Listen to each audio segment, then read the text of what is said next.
आनंद मठ। आनंद मठ और ऋषियों की अनमोल धरोहर को संजोएं।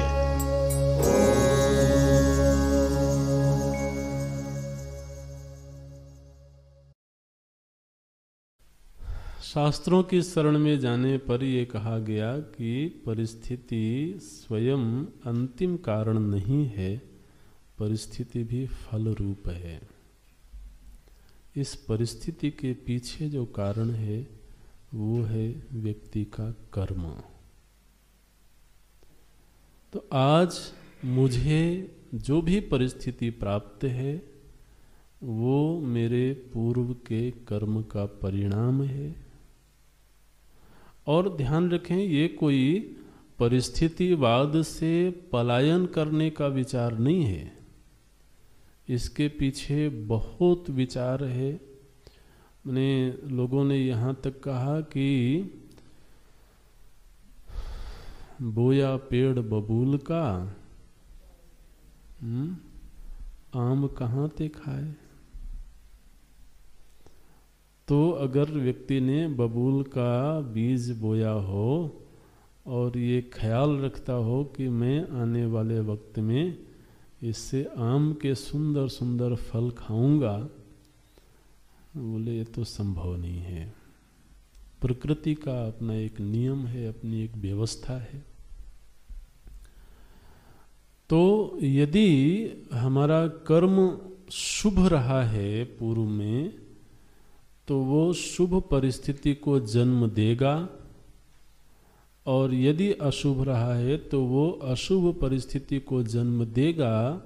ये एक सृष्टि का अकाट्य सिद्धांत है।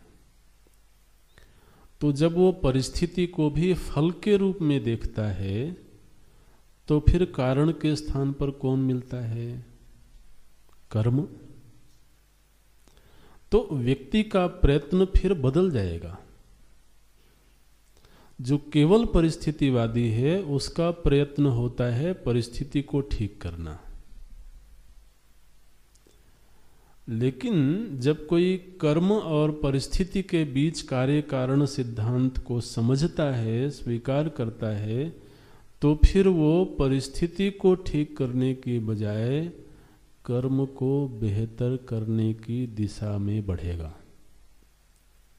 और वो इस बात को समझ लेगा धीरे धीरे कि अगर तो मेरा कर्म बुरा हुआ होगा तो कोई ना कोई व्यक्ति जरूर जीवन में आएगा जो मुझे दुख देगा। चलो एक व्यक्ति को हमने निपटा दिया, उसको दूर कर दिया या कुछ भी कर दिया कि ये व्यक्ति मुझे दुख दे रहा था, इसको हटा दो, यहां से हटा दिया। लेकिन अगर वो कारण बैठा हुआ है, मेरा जो दुष्ट कर्म है वो अगर अभी सुरक्षित है तो दूसरा व्यक्ति खोज के ले आएगा, पक्की बात है। वो दूसरा खोज के ले आएगा हमारा, फिर उसको निपटाओ, फिर उसको निपटाओ, बस यही चलता रहता है।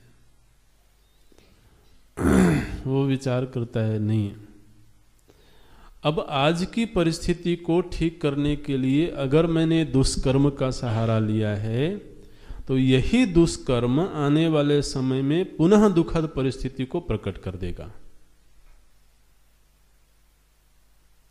आज चाहे भले परिस्थिति दुखद है, लेकिन मैं अधर्म की ओर नहीं जाऊंगा, मैं अपने कर्म को ठीक करने का प्रयत्न करूंगा, तो आने वाले समय में वही सत्कर्म दुखद परिस्थिति को सुखद परिस्थिति में बदल देगा। तो जब व्यक्ति इस कार्य कारण के अनुसार अपना दर्शन बनाता है, जीवन दर्शन बनाता है, इसको बोलते हैं कर्म निष्ठा।